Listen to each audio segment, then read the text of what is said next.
बिस्मिल्लाहिर्रहमानिर्रहीम, अस्सलाम वालेकुम। Welcome to educational cycle. आज की जो हमारी वीडियो है उसमें हम नाउन को डिस्कस करेंगे।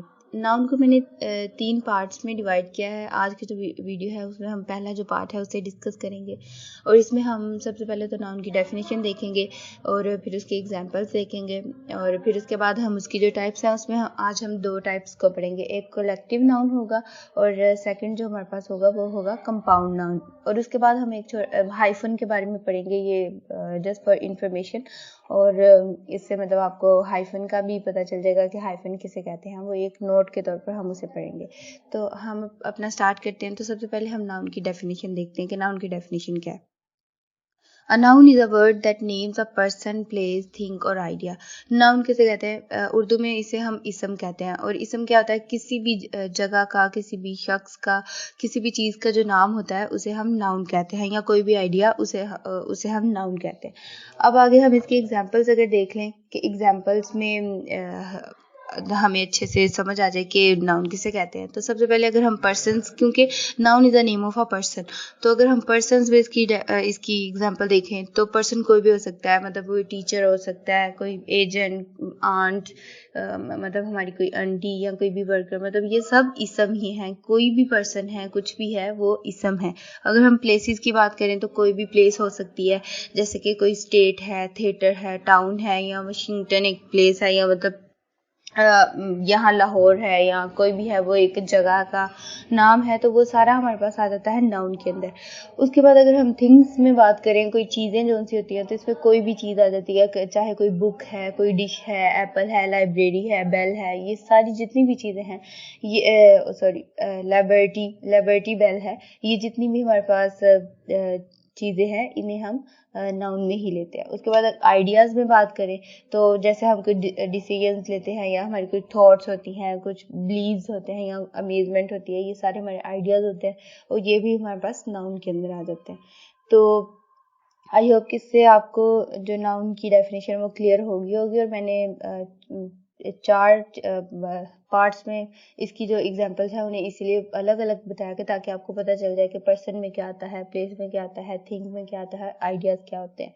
अब आगे अगर हम इसकी टाइप्स की बात करें तो सबसे पहले हम कलेक्टिव नाउन की बात करेंगे। कलेक्टिव नाउन क्या होता है? A collective noun is the name of a group of people, places और थिंग। अब कलेक्टिव के नाम से जाहिर हो रहा है कि इसमें जो चीज़ें होंगी ना वो एक ग्रोह की सूरत में होंगी, एक मजमुआ होगा चीज़ों का, क्योंकि कलेक्ट करना, इसका ये जो नाउन है ये वहाँ से निकला है, कलेक्टिव नाउन, कि बहुत सी चीज़ें इसमें एक झुंड की सूरत में या मतलब एक ग्रोह की सूरत में होंगी। अगर हम इसकी एग्जांपल देखें तो सबसे पहले ग्रुप्स ऑफ पीपल में अगर बात करें तो जैसे हम कहते हैं ना कि ये बहुत से लोगों का एक ग्रुप है। सबसे पहले तो ग्रुप की बात आ गई। फिर ऑडियंस में भी बहुत ज़्यादा लोग आ जाते हैं। कहीं भी आप अगर ऑडियंस को यूज़ करोगे तो जो पढ़ने वाला है या सुनने वाला है वो समझ जाएगा कि ऑडियंस कभी भी एक अकेला बंदा नहीं होता, उसमें ज़्यादा लोग होते हैं। इसके बाद क्राउड है, टीम है, तो ये हो गए हमारे पास ग्रुप्स ऑफ पीपल, जिसमें बहुत से लोग होते हैं लेकिन हम उन्हें एक नाम देते हैं, तो ये हो जाता है कलेक्टिव नाउन। फिर ग्रुप्स ऑफ प्लेसेस की बात करें तो जब आप जब आप कुछ प्लेसेस की नाम लेते हो तो पता चल जाता है कि उसमें बहुत ज़्यादा मतलब कलेक्शन है। जैसे नेशन है या यूनाइटेड स्टेट्स है। यूनाइटेड स्टेट्स है, जैसे स्टेट से ही जाहिर हो रहा है कि इसमें कोई एक स्टेट नहीं है, इसमें बहुत ज़्यादा स्टेट्स हैं। और नेशन में भी बहुत ज़्यादा आ जाते हैं, तो ये हो जाती है groups of places. Groups of animal की बात करें तो हम जब एनिमल्स के झुंड जा रहे होते हैं इस तरह, तो हम हर्ड, फ्लॉक इस तरह बात करते हैं, या हम स्वाम की बात करते हैं। तो इसमें होता है कि ये हम एनिमल्स के लिए यूज़ करते हैं। जहाँ बहुत ज़्यादा झुंड होता है उनका, ये मुख्तलिफ एनिमल्स के झुंड के लिए इनकी बात होती है।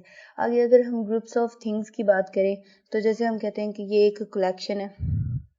मतलब ये कलेक्शन में अब सब पता चल जाएगा कि अगर कलेक्शन है तो मतलब मुख्तलिफ चीज़ों की ये कलेक्शन है।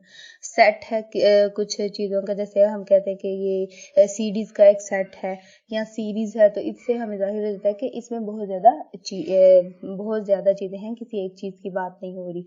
उसके बाद इस तरह हमें हमारा जो कलेक्टिव नाउन है वो भी क्लियर हो जाता है। और आगे अगर हम कंपाउंड नाउन की बात करें तो कंपाउंड जो नाउन है उसकी डेफिनेशन है, a compound noun is 2 words joined together to form one new noun.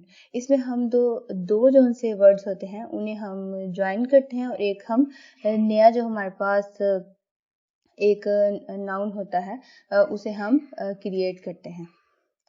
जैसे कि अगर इसकी हम एग्जाम्पल देखें तो जैसे मैं कहूँ कि फायर और फाइटर। अब अगर फायर है तो उसका भी एक अलग से मायनी है, फाइटर है तो उसका भी एक अलग से मायनी है, लेकिन जब हम इन दो मुख्तलिफ जो वर्ड्स हैं इन्हें हम कंबाइन कर देंगे और एक नया वर्ड बन जाएगा फायर फाइटर, तो ये हमारे पास हो जाएगा कंपाउंड नाउन। मतलब कंपाउंड से ही जाहिर है कि कंपाउंड जो सा होता है वो मतलब मजमुआ होता है। जैसे ये यहाँ हमने दो वर्ड्स को जमा करके एक नया वर्ड बनाया फायर फाइटर, तो ये हमारे पास बन गया एक कंपाउंड नाउन। इसी तरह जैसे ब्लैक, ब्लैक का एक अलग मायनी है, उसे अपने साथ किसी मतलब दूसरी चीज़ की ज़रूरत नहीं है। बर्ड है तो बर्ड भी हमें पता है क्या होता है, तो इन्हें ज़रूरत नहीं है, लेकिन जब हम ब्लैक बर्ड को इकट्ठा कर देंगे तो ये हमारे पास एक ब्लैक और बर्ड को जब हमने इकट्ठा किया तो वो बन गया ब्लैक बर्ड। अब ये हमारे पास एक कंपाउंड नाउन हो गया। तो ये होते हैं कंपाउंड नाउन। अब जैसे मैंने आपको स्टार्ट में कहा था कि हम हाइफन के बारे में बात करेंगे कि हाइफन किसे कहते हैं। A short dash between parts of a word, एक बहुत शॉर्ट डैश होती है जो दो वर्ड्स के दरमियान में हम रखते हैं, उसे हम हाइफन कहते हैं। जैसे इसके एग्जांपल्स हैं व्हाइट हाउस, आइसक्रीम, इनके दरमियान में हाइफन होता है, ये लफ्ज़ों को कनेक्ट ही करता है। इसे हम यूज़ करते हैं लफ्ज़ों की कनेक्शन के लिए।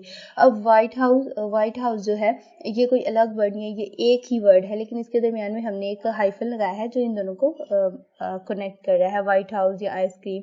तो इनके दरमियान में हाइफन है, बिल्कुल शॉर्ट डैश होती है दो लफ्ज़ों के दरमियान, और ये वो एक ही वर्ड बन जाता है, तो इसे हम कहते हैं हाइफन। तो जो आज का हमारा नाउन का फर्स्ट पार्ट था उसमें हमने सबसे पहले डेफिनेशन देखी, फिर उसके बाद हमने उसकी टाइप्स में दो टाइप्स पढ़ी, कलेक्टिव नाउन और कंपाउंड नाउन, और लास्ट में हमने एक छोटा सा नोट हाइफन को भी डिस्कस कर लिया कि हाइफन क्या होता है। तो जो फर्स्ट पार्ट है वो इसका कंप्लीट हो जाता है। तो आई होप कि आपको इसकी समझ आई होगी। Thank you.